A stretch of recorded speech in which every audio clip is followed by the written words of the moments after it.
사역의 절정은 뭐니 뭐니 해도 십자가에서 죽는 일입니다. 예수님은 이 땅에 오실 때 죽기 위해서 오셨습니다. 예수님은 십자가에 못 박혀 죽으시는 이 사실을 한 번도 잊으신 적이 없습니다.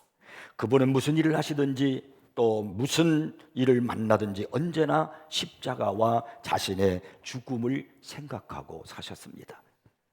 예수님께서 이 땅에 계실 때 천국 복음을 가르치셨고 수많은 기적을 행하셨습니다. 남은서 걷지 못하는 사람을 일으켜 주셨고요, 귀신을 쫓아 주셨고, 풍랑을 잠잠케 해주셨고, 죽은 자를 살려 주셨고, 각종 병든 자를 고쳐 주셨습니다. 예수님은 이런 엄청난 사역들을 하시면서도 계속적인 주님의 관심사는 십자가였습니다. 예수님은 한 번도 자신의 사역에 대해서 잊으신 적이 없었단 말입니다. 본문은 늘 예수님께서 말씀하셨던 그 십자가를 지실 때 현실에서 믿음으로 헌신한 사람들의 이야기가 기록되어 있습니다. 우리 그리스도인의 삶이란 무엇일까요? 그것은 믿음의 삶이고 바로 헌신의 삶입니다. 성경은 여러 곳에서 오직 의인은 믿음으로 말미암아 살리라 이렇게 말씀하고 있지요. 그것은 즉 무슨 말이냐면 우리 그리스도인은 헌신의 삶, 희생의 삶을 사는 것이다 이렇게 말씀하고 있는 것입니다. 복음서에 보면은 예수님 주변에 있었던 헌신한 사람들의 이야기가 있습니다. 그들의 헌신은 고난주간을 앞둔 우리들에게 커다란 깊은 감동을 주고 우리가 어떻게 신앙생활을 하고 그리고 어떻게 의미 있는 이 고난주간의 한 주간을 삶을 살 수 있을 것인가를 생각하게 하는 그런 내용들이 있습니다. 예수님이 이제 오늘 종료주의를 이제 하고 그리고 내일부터 고난주간을 가셔서 금요일날 십자가에 달려 돌아가시기까지 오늘부터 바로 금요일 그때까지 그 며칠 동안에 헌신된 사람이 복음서에 보면은 나와 있습니다. 그들은 과연 누구일까요? 어떤 헌신을 했을까요? 첫째는 나귀와 나귀 새끼를 드린 사람이 있습니다. 마태복음 21장에 보면은 예수님께서 예루살렘에 가까이 이르셨을 때에 두 제자에게 이런 말을 해요. 너희는 맞은편 마을로 가라. 그리하면 곧 매인 나귀와 나귀 새끼가 함께 있는 것을 보리니 풀어 내게로 끌고 오라. 만일 누가 너에게 어찌하여 푸느냐 묻거든 주께서 쓰시겠다 하라. 이렇게 말씀하셨습니다. 그래서 이 두 제자는 예수님의 명령을 따라서 그곳에 가서 나귀 새끼가 문 앞 거리에 매여 있는 것을 보고선 그것을 풀었습니다.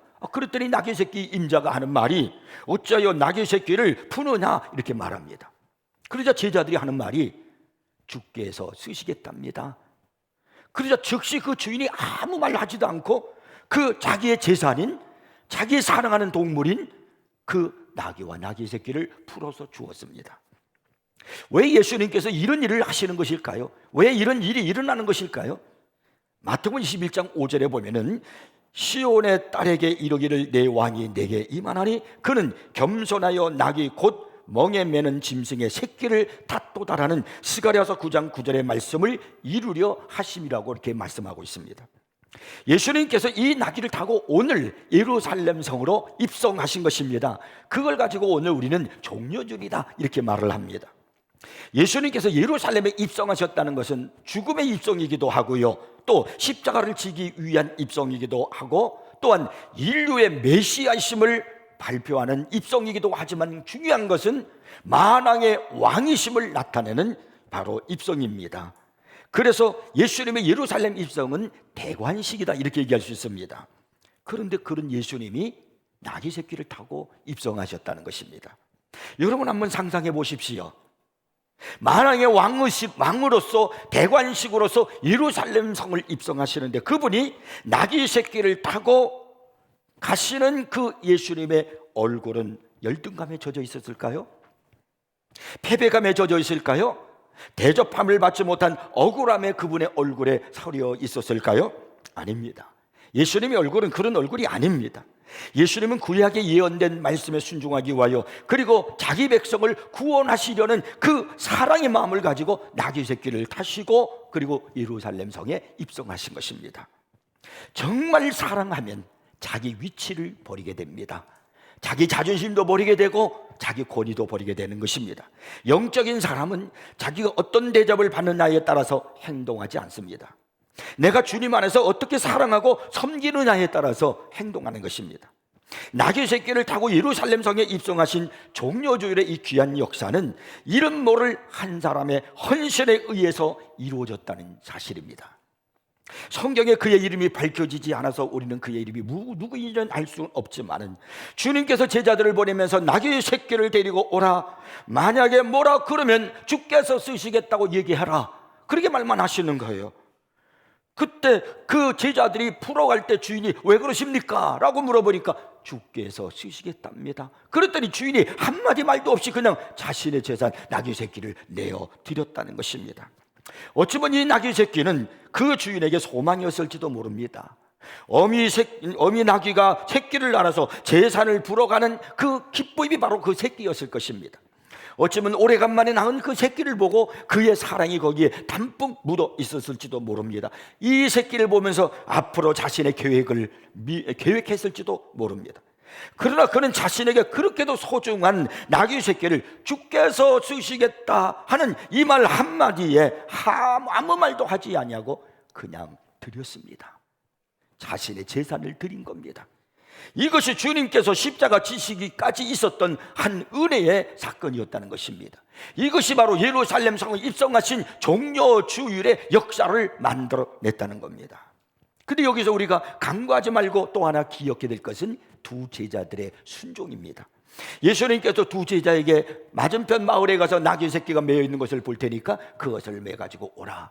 혹시 뭐라고 하면은 주께서 쓰시겠다 하라. 그렇게 말하는 거예요. 뭘 돈을 주고서 값을 주고서 데려오는 것이 아닙니다. 그냥 주께서 쓰시겠다고 하면은 그냥 그러고 데려오라는 거예요. 그때 만약에 이 제자들이 인간의 이성적인 생각을 했더라면 그 말에 순종할 수 있었을까요? 예수님 돈을 주셔야지요. 어떻게 가서 데리고 옵니까? 남의 물건을 그냥 가지고 오면 그건 도둑이지요. 만약에 우리가 풀어가지고 오는데 도둑이야 하고 소리친다면 우리는 도둑으로 몰릴 거 아니겠습니까? 그러면 우리는 도둑의 누명을 쓸 것이고, 잘못하면 명예 손상도 가고, 그리고 잘못하면 우리는 매 맞을 수도 있습니다. 그렇지 않겠어요? 그러니까 이 제자들은 주님이 하신 그 말씀에 도둑 누명 쓸 각오를 하고, 명예의 손상을 입을 각오를 하고, 매 맞을 각오를 하고, 그리고 순종한 것입니다. 그래서 그 나귀 새끼를 가지고 온 거예요. 이것이 바로 예수님께서 오늘 그 나귀 새끼를 타고 예루살렘 성에 입성하신 것입니다. 그리고 예수님의 그 놀라운 사역 속에는 우리가 간과하고 있고 잘 기억하지 못하는 이런 헌신자들이 있었다는 겁니다. 저는 기도하면서 우리 세인교가 금년에 40년 됐어요. 그래서 40주년을 맞이해서 여러 가지 많은 일들을 하고 있잖아요. 여러분, 예배를 끝나고 나면 지금 밖에 보면은 사진들이 전시되어 있고, 그리고 또 TV에 보면 거기도 사진이 또 전시되어 나옵니다. 여러분, 사진을 보시면서 거기에 제가 젊었을 때 얼굴을 한번 찾아보십시오. 우리 목사님은 어디 있을까? 80년도 목사님의 얼굴은 어떻게 생겼을까? 한번 여러분 찾아보십시오. 그런데 저는 기도를 하면서, 하나님, 우리에게 이 40주년을 허락하시고 여기까지 있게 하셨고, 그리고 이것을 통해서 우리가 해야 할 우리의 사명이 뭐고 우리가 해야 할 믿음의 자세가 무엇입니까? 라고 제가 기도하는 가운데 마음에 감동이 왔어요. 어떤 마음의 감동이 왔냐면, 이스라엘 백성들의 40년 광야 생활은 언제나 수동적이었습니다. 하늘에서 만나가 주시면 먹고, 그리고 반석에서 물이 쏟아지면 또 그것을 먹고, 하나님이 더울까봐 구름으로 가리워지면 거기에서 쉬고, 추울까봐 불기둥으로 또 그들을 따뜻하게 해주면 거기서 추위를 녹이고, 그들은 언제나 수동적이었어요. 하나님이 주시면 하고 안 주시면 죽는 거지요. 그것이 40년 광야 생활의 모습 아니겠습니까? 그런데 그들의 40년 광야가 끝나고, 40년이 끝나고 새로운 일을 위해서 가나안 땅을 들어갑니다. 가나안 땅을 들어가는 그들의 모습, 40년을 지나고 새롭게 시작하는 그들의 모습은 더 이상 수동적인 신앙의 모습이 아닙니다. 이제는 능동적인 모습입니다. 스스로가 믿음으로 행하는 것입니다. 그래서 요단강을 건널 때 그들이 40년 광야 생활할 때는 홍해를 갈라주셨으니까 건너가는 거예요. 만약에 하나님이 갈라주지 않았다면 그들은 건너가지 못했을 거예요. 근데 이번에는 능동적으로 믿음으로 법궤를 맨 제사장들과 백성들이 함께 요단물을 밟을 때 요단물이 갈라졌습니다. 그리고 하나님께서 너희들은 길갈에 머물러서 이제 할례를 행하라, 그러니까 더 이상 말하지 않아요. 할례는 죽음을 의미하는 거예요. 그들이 거기서 남자들이 할례를 행하면 적군들이 그걸 보고 있을 텐데 이건 말도 안 되는 소리예요. 이거는요, 이성적으로요, 과학적으로 말도 안 되는 소리요. 그러나 하나님의 말씀이니까 능동적으로 순종하는 것입니다. 유월절을 행하라, 능동적으로 행하는 것입니다. 여리고성을 돌아라, 능동적으로 행하는 겁니다. 무너뜨려 주셔야 우리가 여리고성에 들어가죠. 그게 아니요, 우리들이 가서 믿음으로 순종하고 그들이 행함으로 말미암아 여리고성을 무너뜨리고 승리한 줄로 믿으시기 바랍니다. 이제 우리들이요, 40주년 이 기념을 행하면서 우리의 신앙이 수동적에서 능동적으로 바뀌어지기를 바랍니다. 기다리는 신앙에서 이제는 내가 앞장서 일을 하는 그런 신앙으로 바꾸어지기를 바랍니다. 이 나귀 새끼를 드렸던 바로 이 이름 모를 이 사람처럼 말이에요. 그럴 때 하나님은 우리의 희생과 우리의 헌신과 순종을 통해서 놀라운 하나님의 계획과 뜻을 이루어 가실 줄 믿습니다. 그 다음에 두 번째는 마리아의 헌신이었습니다. 이제 예수님께서 십자가를 지실 때에 가까이 왔습니다. 그때 예수님은 배단이 나병 환자 시몬의 집에 계셨습니다. 그때 한 여자가 매우 값비싼 향유 한 옥합을 가지고 와서 그 옥합을 깨뜨려 예수님의 머리와 발에다가 부었습니다. 순간적으로 그 방 안의 향기가 가득하게 되었습니다. 이 여인은 바로 나사로의 누이 마리아였습니다. 본문에는 향유를 머리에 부었다고 말씀하고 있지만 같은 사건을 기록하고 있는 요한복음에 보면 발에 붓고 그리고 머리털로 씻었다고 그렇게 기록하고 있습니다. 그리고 그 향유는 순전한 나드 한 근으로 그 값이 300데나리온이라고 그렇게 성경은 기록하고 있습니다. 이 돈은 당시 서민의 1년치, 여러분들의 1년치 월급에 해당하는, 연봉에 해당하는 돈이라는 겁니다. 요한복음 6장에 보면은 들녘에 모였을 때 많은 사람들이 모여서 저녁이 되어서 양식이 없어서 걱정하고 있을 때, 그때 계산적으로 머리가 잘 돌아가는 빌립이 뭐라고 그러냐면, 이 많은 사람들을 먹이려고 하면은 200데나리온 있어도 부족하겠습니다. 그 사람들을 다 먹이려면 200데나리온이 필요하겠다는 거예요. 그런데 여러분, 이 여인이 주님 앞에 그냥 쏟아부은 헌신의 옥합은 300데나리온이었어요. 그러니 얼마나 비싸고 그 귀한 옥합이었는가 하는 것을 우리가 알 수 있잖아요. 그 비싸고 귀한 옥합을 주님을 위해서 그냥 쏟아 부은 것입니다. 그런데 이런 놀라운 사건이 일어나고 있는데, 바로 이 말씀 전에, 오늘 본문 우리가 함께 읽었던 이 말씀 6절 이하에 있는 말씀 전에 1절부터 우리가 5절까지도 읽었잖아요. 3절부터 5절까지의 말씀을 보면은 바로 다른 곳에서 다른 일이 일어나고 있는 것을 우리가 알 수 있습니다. 성경은 왜 이것을 기록하고 있는가를 여러분이 발견하셔야 돼요. 그때의 대제사장들과 백성의 장로들이 가야바라 하는 대제사장의 관정에 모였어요. 예수님은 바로 베다니 시몬 나병 환자의 집에 모여 있었는데 그들은 대제사장 관정에 모여 있어요. 그래서 예수를 흉계로 잡아 죽이려고 의논하되 말하기를 밀란이 날까 하노니 명절에는 하지 말자 하더라. 6월절이 가까웠으니까, 이 명절에 가까웠으니까 우리가 명절 지나고 하자, 그런 얘기 아니겠습니까? 그들은 모여서 지금 뭐 하냐면 예수님을 죽이려고 지금 모의를 하고 있는 겁니다.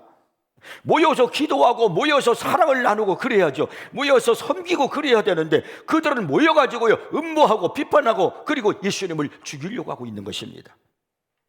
이렇게 예수님을 죽이려고 음모가 이루어지고 있는 가운데 다른 한편에서는 마리아의 옥합을 깨뜨려지는 사건, 놀라운 은혜가 이루어지는 헌신의 사건이 거기에서 또 한 곳에서 이루어지고 있습니다. 모임이라고 다 똑같은 모임이 아닙니다. 한쪽에서는 예수님을 죽이려는 음모가 진행되고 있지만은 이곳 시몬의 집에서는요 옥합을 깨뜨리고 은혜를 나누는, 예수님과 함께하는 그런 일이 벌어지고 있답니다.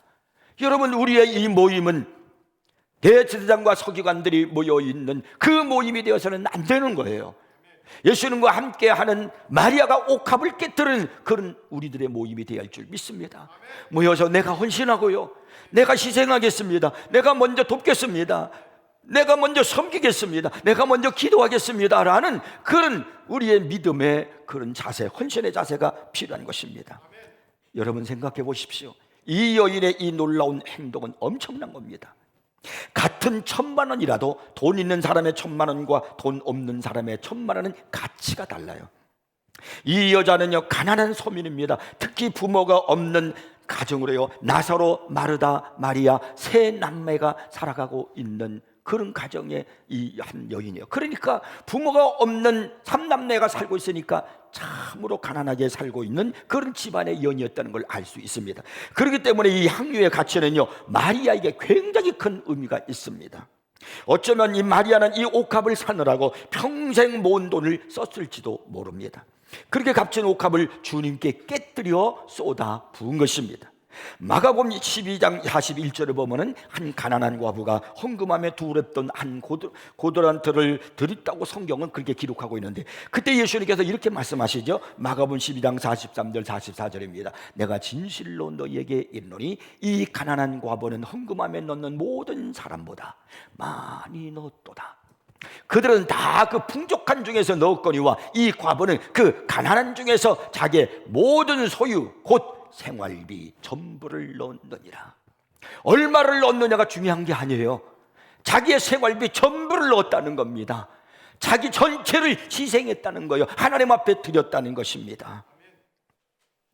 마찬가지로 이 마리아도 자신의 재산 전부를 주님께 드린 것입니다. 내가 가지고 있는 그동안에 모아놓은 그 모든 것을, 자기가 꿈을 꾸고 앞으로 어떻게 살아가야 되겠다는 그 생각을 가지고 그 모든 돈을 써서 그 옥합을 샀는데, 그 귀하고 값진 그 옥합을 주님께 깨뜨려 드린 겁니다. 이렇게 귀한 일이 벌어지고 있는데 가룟 유다는, 못된 이 제자는 뭐라 그러냐면, 무슨 의도로 이것을 허비하느냐, 이것을 비싼 값에 팔아 가난한 자들에게 줄 수 있었겠도다 하면서 분을 내는 거예요. 꼭 하나님의 일을 하는데 머리부터 먼저 생각하는 사람들이 있어요. 항상 여러분, 정보가 중요한 것이 아니라고 그랬죠. 제가 이번에 새벽 기도할 때 여러 번 얘기했죠. 정보를, 오늘날 정보 시대라고 해서 정보를 수집하려고 그러지만 정보를 수집하는 것이 중요한 것이 아니요, 그 정보 속에서 그것을 어떻게 의미를 두고 해석하느냐가 중요한 겁니다.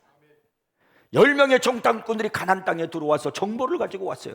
그들은 자기들이 본 정보 그대로를 얘기합니다.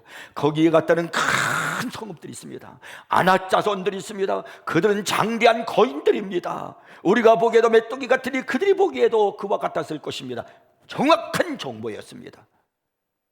그 소리를 듣자 이스라엘 백성들이 밤새도록 울고불고 하나님을 원망하며 모세를 대적하며 난리가 났습니다.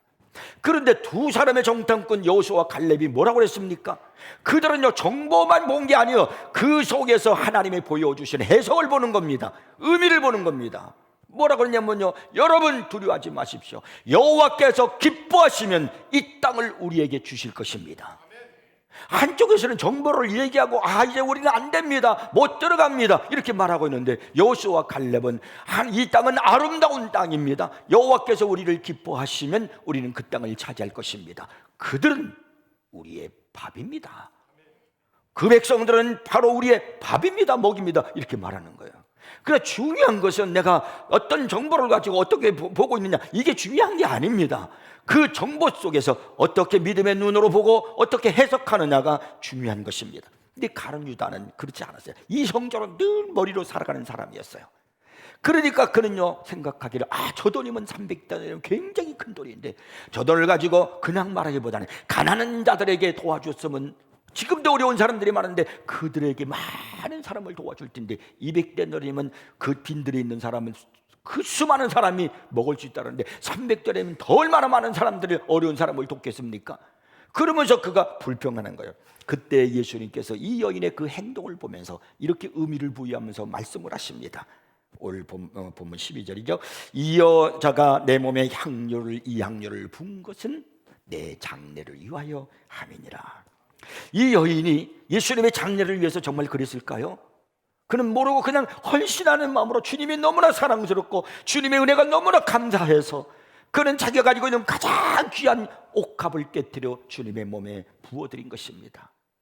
근데 이것이 예수님의 장례를 위한 것이었다는 거예요. 유대 사회에서는 그들의 묘는 이렇게 그 돌무덤 같은 데다가 안치를 합니다. 그래서 우리 같이 말하면은 이제 입간을 할 때 같은 것처럼 그렇게 하기 전에 먼저 몸에다가 몰약과 침향, 향유를 바르는 거예요.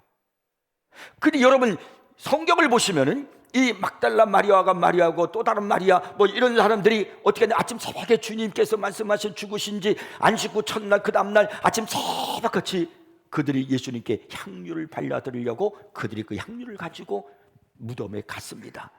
그런데 빈 무덤이었습니다. 예수님이 이미 부활하셨던 거예요.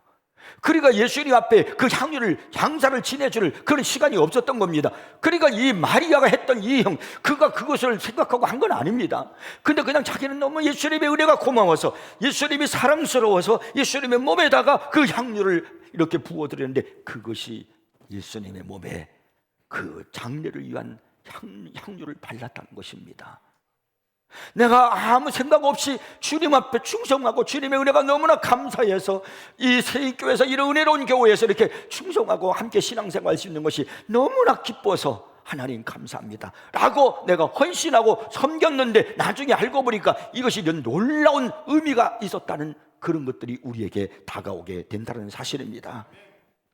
아마도 이 마리아는요, 그것이 3,000데나리온이었다 할지라도 다 드렸을 것입니다. 어디 옷값뿐이겠어요? 자기의 자존심도 명예도 지금까지 이루어 놓은 많은 다른 것도, 심지어는 목숨까지도 아낌없이 드렸을 것입니다. 예수님께서 십자가를 지셔서 죽으시기까지 두 번째로 있었던 일이 바로 이 마리아의 이런 일이 있었던 겁니다.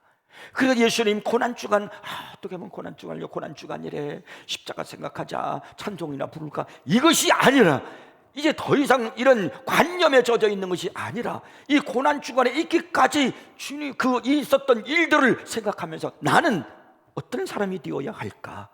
나는 나귀와 나귀 새끼를 드렸던 이름 모를 그 사람이 되어야 할까? 나는 막달라 마리아와 같이 주님 앞에 이렇게 헌신할 줄 아는 사람이 되어야 될까? 그것을 생각하며, 그리고 그렇게 실천하는 것이 진짜 고난주간입니다. 그 다음에 세 번째는요, 구린의 시몬의 헌신이 있어요. 예수님은 대제사장과 총독 빌라도에게 불법 재판을 받으셨습니다. 그리고 계속해서 성전 시위대들, 즉 로마 군병들에게 채찍을 맞으시고 실형을 당하셨습니다. 이런 고초를 겪으신 예수님은 이제 마지막 십자가를 박히시기 위해서, 이 십자가에 못 박히기 위해서 처형장까지 가시는 겁니다. 그냥 가시는 것이 아니라 무거운 십자가를 짊어지고 가시는 겁니다.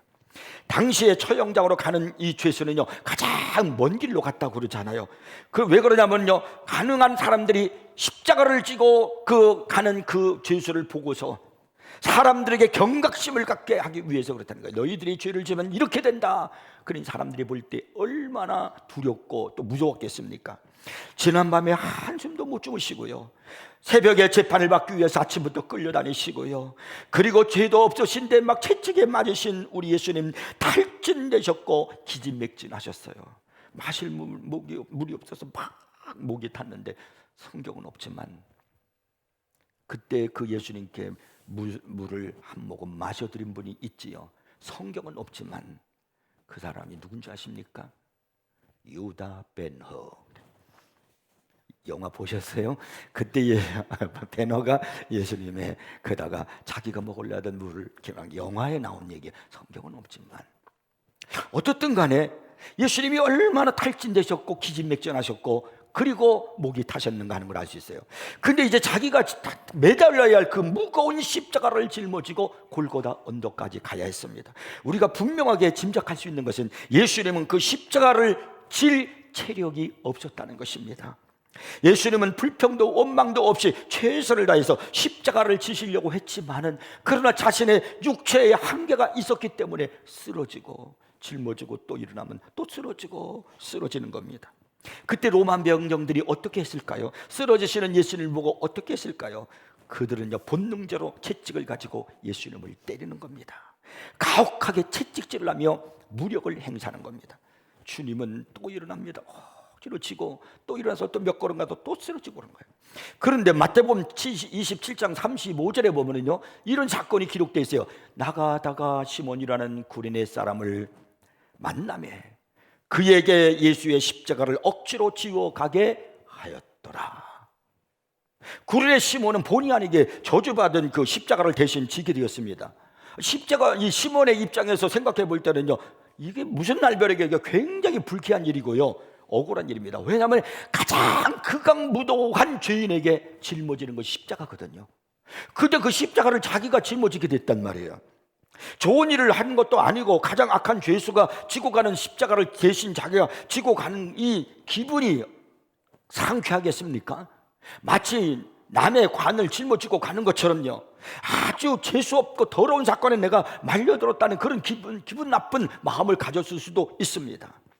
그러나 만약 이 구린의 시몬이 저분이 누구인 줄 알았더라면, 예수님인 줄 그가 알았더라면, 아니 그가 구린의 시몬이 만약에 예수님의 제자 중에 한 사람이었더라면, 아니 그가 주님을 위해서 옷값을 깨뜨린 마리아처럼 예수님을 사랑하고 있었던 사람이었다라고 하면은, 아니 그가 나귀와 나귀 새끼를 말없이 주님 앞에 주가 쓰시겠다 하실 때 드렸던 그 농부였던 사람이었다면, 이 사람은 인생에 있어서 즐겁고 기쁜 마음으로 그 십자가를 짊어졌을 겁니다. 인류 역사상 예수님의 십자가를 잠시라도 짊어진 사람은 딱 이 한 사건밖에 없어요. 예수님의 12제자도 누구도 없었습니다. 그러니 여러분, 얼마나 영광스러운 일이고 얼마나 이건 기쁜 일입니까? 여러분 중에 그 십자가를 대신 질 수 있는 기회가 주어진다면 외면할 사람이 누가 있겠습니까? 예수 믿는 사람 중에요. 비록 그런 십자가지만 내가 힘이 들어도 이것이 주님의 지신 십자가니 조금이라도 내가 짊어져서 예수님의 그 고통을 덜어드리고 싶겠다 하는 그런 마음이 들지 않겠습니까? 인류 역사상 단 한 번뿐인 이 사건을 내가 할 수 있다는 것은 엄청난 축복이 아닐 수가 없습니다. 그러나 여러분, 이와 같은 일들이 우리의 삶 속에 매일 일어나고 있다는 사실을 아십니까? 우리가 살아가면서 겪고 있는 일 가운데 예수 믿기 때문에 손해본 일도 있고요, 억울한 일도 있고요, 고통스러운 일도 있습니다. 그러나 주님을 사랑하기 때문에 그것이 고통을 느껴지지 않고 손해를 느껴지지 않고 자존심의 상처를 느껴지지 않습니다. 오히려 이것은 영광으로 축복으로 감사하고 할렐루야 하면서, 비록 그는 어려운 십자가지만 그 십자가를 짊어지며 찬양하지 않았을까요? 여러분도 그러지 않았겠습니까? 혹시 여러분 가운데 어쩌다가 교회에 억지로 끌려오신 분이 있습니까? 기뻐하시기 바랍니다. 내가 억지로 이 자리에 앉아 있는 이 사건은 보통 사건이 아니라는 거예요. 또 여러분 가운데 예수를 믿다가 좋은 일을 하다가 전도하다가 남을 도와주다가 돈도 잃어버리고 수모당하고 어려운 일을 겪으신 분이 있습니까? 고난에 동참하고 있다는 이 사실을 오늘 깨닫기를 바랍니다. 그 사람이 바로 구린의 시몬이란 말입니다. 여러분이 오늘 내가 구린의 시몬이 되어야 되는 거예요. 그래서 그리스도인에게는요, 억울함이 없습니다. 분함도 없습니다. 그리스도인에게는 손해보는 것이 없습니다. 모든 손해는 결국은 다 이익으로 변하기 때문입니다. 우리 예수 믿는 사람들에게는 바로 모든 것이 합력하여 선을 이루기 때문입니다. 구린의 시몬은요, 예수 그리스도를 위해서 십자가를 짊어지고 난 이후에 변화되어서요, 진짜 그리스도인이 되었습니다. 예수님의 제자가 되었습니다. 놀라운 일이지요. 로마서 16장 13절에 보면 정말 놀라운 일에 대한 말씀이 기록되어 있어요. 주 안에서 택함을 입은, 그래서 이 말은 지금 사도 바울이 로마 교회에다가 편지를 쓰면서 하는 말이에요. 주 안에서 택함을 입은 루포와 그의 어머니에게 문하라라. 루포와 그의 어머니에게요.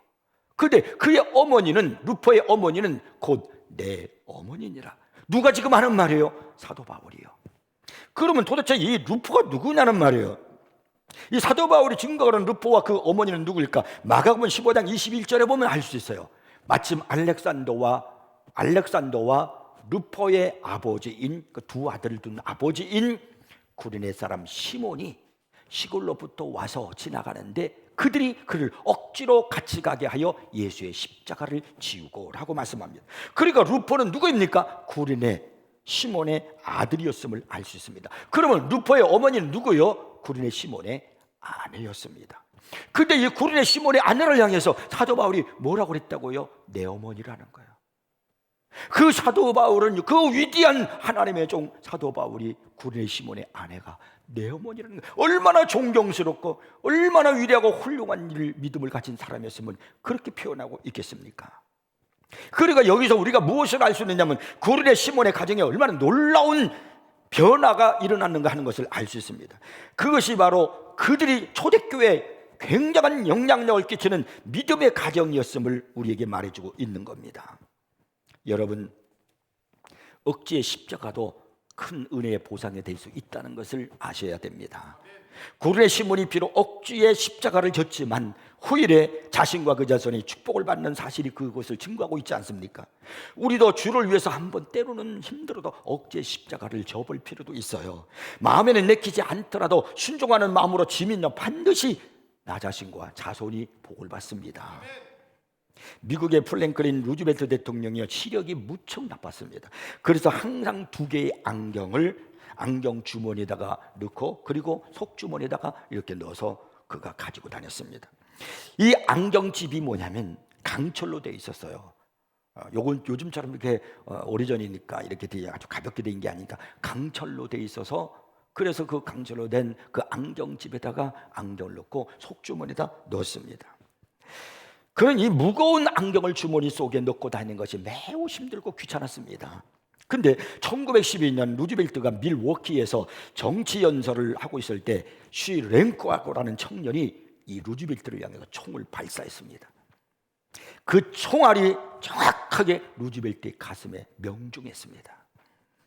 하지만 루즈벨트는 약간의 부상만 입었습니다. 그는 정신을 수습한 후에 계속해서 연설을 할 수 있었습니다. 이 괴한이 쏜 총알은요 루즈벨트의 양복 주머니 안에 있던 강철 안경집에 맞고 방향이 딱 튀어서 굴절돼가지고 딴 데로 날아가 버리고 말았어요. 평소 귀찮고 무겁다고 생각했던 그 안경집이 그의 목숨을 구한 거예요. 여러분, 우리에게 있는 짐이 오히려 축복이 될 수 있다는 사실을 기억하십시오. 그 짐으로 말미암아 내가 하나님을 만나는 계기가 되고요, 하나님의 도우심을 구하며 살아가는 계기가 되고요, 그래서 그 짐이 저주가 아니라 오히려 우리를 살리는 축복임을 아셔야 됩니다. 주님을 위해서, 복음을 위해서, 주께서 맡기신 사명을 위해서 내가 짐이 되고 그리고 무거운 십자가가 될 수 있습니다. 이런 것들은요. 그러나 그것은 결코 짐으로 끝나는 것이 아닙니다. 내게 맡겨진 사명, 직분이 때로는 짐이 될 수 있어요. 그러나 그것이 짐이 되는 것으로 끝나는 게 아니라는 거예요. 오히려 은혜가 되고 축복이 될 수 있다는 사실을 잊지 마십시오. 오늘 우리는 십자가 주변에 있었던 그 헌신된 사람들의 모습을 살펴봤죠. 예수님이 오늘부터 시작해서 십자가에 죽으실 때까지 있었던 일들이 있어요. 그 일들 속에 세 사람을 제가 여러분에게 소개하며 성경에 나와 있는 사람을 말씀을 드렸습니다. 이제 고난의 한 주간을 지나면서 여러분, 형식적인 고난 주간을 지내지 마십시오. 정말 변화되고 하나님이 기뻐하는 고난 주간이 되기 위해서 성경은 왜 이 세 종류의 사람들을 우리에게 기록하고 있는가를 아셔야 돼요. 이들이 없어도 주님은 얼마든지 종려주의를 할 수가 있고 십자가를 짊어질 수 있고 그리고 뜻대로 십자가에서 죽으시고 우리를 구속할 수가 있습니다.